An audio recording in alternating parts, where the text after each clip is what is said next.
Hello, welcome back to Sajana's kitchen and vlogs. അപ്പത്തിനും ചപ്പാത്തിക്കും പത്തിരിക്കും പുട്ടിക്കൊക്കെ പറ്റുന്ന നല്ലൊരു അടിപൊളി ടേസ്റ്റുള്ള പെട്ടെന്ന് ഉണ്ടാക്കാൻ പറ്റിയൊരു കറിയാണ്. കുക്കർ അടുപ്പത്ത് വെച്ച് അതിലേക്ക് വെളിച്ചെണ്ണ ഒഴിച്ച് കൊടുക്കുക. അതിലേക്ക് 2 സവാള അരിഞ്ഞതും 2-3 പച്ചമുളക് കീറിയതും ഇട്ട് കൊടുക്കുക. അപ്പോൾ ഞാൻ ഒരു പച്ചമുളക് ഇട്ട് കൊടുത്തിട്ടുള്ളൂ കേട്ടോ, കുട്ടികൾക്ക് എരിവില്ലാതിരിക്കാൻ വേണ്ടിയിട്ടാണ്. ഇനി ഇതിലേക്ക് തക്കാളി അരിഞ്ഞത് ചേർത്ത് കൊടുക്കാം. ഞാൻ 2 ചെറിയ തക്കാളി എടുത്തിട്ടുണ്ട്. ഇതൊന്ന് വഴറ്റിയെടുക്കാം. അപ്പോൾ നമ്മൾ കിഴങ്ങായാലും കടലയായാലും പയറായാലും ഒക്കെ ഇതുപോലെ തന്നെ വെക്കാം. പെട്ടെന്ന് ഉണ്ടാക്കാൻ പറ്റിയ കറിയാണ്. ഇനി ഇതിലേക്ക് 1/2 ടീസ്പൂൺ ഇഞ്ചിയും വെളുത്തുള്ളി ചതച്ചത് ചേർത്ത് കൊടുക്കാം. അപ്പോൾ സാധാരണ ഞാൻ വെക്കുമ്പോൾ രാവിലെ ഉണ്ടാക്കുമ്പോൾ ഇഞ്ചി വെളുത്തുള്ളി ചതച്ച് ഇടാറില്ല എപ്പോഴും. അത് ഇട്ടിട്ടില്ലെങ്കിലും നല്ല ടേസ്റ്റ് തന്നെയാണ്. ഇതിലേക്ക് 1/2 ടീസ്പൂൺ മഞ്ഞൾപ്പൊടി ചേർത്ത് കൊടുക്കാം. പിന്നെ 1 ടീസ്പൂൺ മുളക് പൊടി ചേർത്ത് കൊടുക്കാം. പിന്നെ മുളക് പൊടി എരിവിനനുസരിച്ച് ചേർത്ത് കൊടുത്താൽ മതി. ഇനി ഇതിലേക്കൊരു 4 ടേബിൾ സ്പൂൺ മല്ലിപ്പൊടി ചേർത്ത് കൊടുക്കാം. മല്ലിപ്പൊടി ചേർത്ത് കൊടുക്കുമ്പോൾ കറിക്ക് നല്ലൊരു കുറുക്കം വരും, കട്ടിയായി കിട്ടും.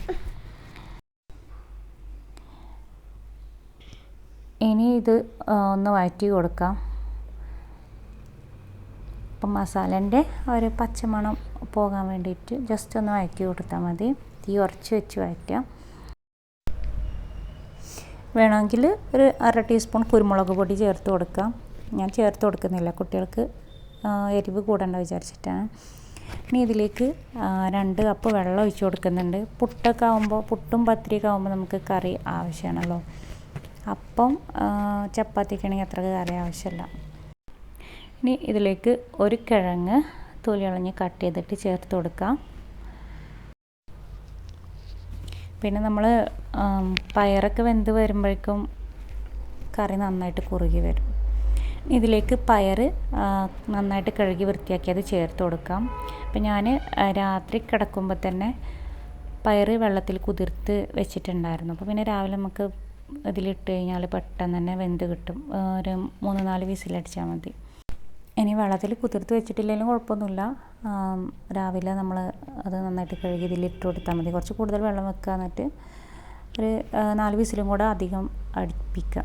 അപ്പോൾ വെന്തിട്ടുണ്ടാവും. അല്ലെങ്കിൽ 2-3 വിസിലടിച്ചിട്ട് പിന്നെ ഒരു 10 മിനിറ്റ് തീ ഉറച്ച് വെച്ച് വേവിച്ചാൽ മതി. ഇനി ഇതിലേക്ക് പാകത്തിനുള്ള ഉപ്പ് ചേർത്ത് കൊടുക്കുക. 1/2 ടീസ്പൂൺ ഉപ്പ് ചേർത്ത് കൊടുത്തിട്ടുണ്ട്. വെന്തിട്ട് നമുക്ക് ഉപ്പില്ലെങ്കിൽ പിന്നെ കുറച്ചും കൂടെ ഇട്ട് കൊടുക്കാം. ഇനി നന്നായിട്ടൊന്ന് മിക്സ് ചെയ്തിട്ട് കുക്കറിൻ്റെ മൂടി വെച്ചിട്ട് 4 വിസിൽ വരുന്നവരെ വേവിക്കാം.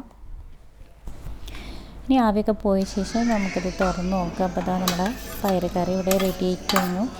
ഇതിൽ അത്യാവശ്യം കറിയൊക്കെ ഉണ്ട്.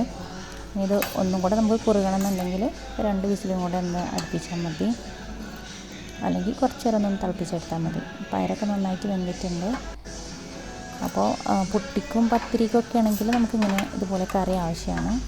അപ്പത്തിക്കൊക്കെ ആണെങ്കിൽ ഒന്ന് വറ്റിച്ചെടുത്താൽ മതി അതുപോലെ. അപ്പോൾ വീഡിയോ ഇഷ്ടമായാൽ ലൈക്ക് ചെയ്യുക, ചാനൽ സബ്സ്ക്രൈബ് ചെയ്യുക. പുതിയ വീഡിയോ ആയിട്ട് വീണ്ടും കാണാം.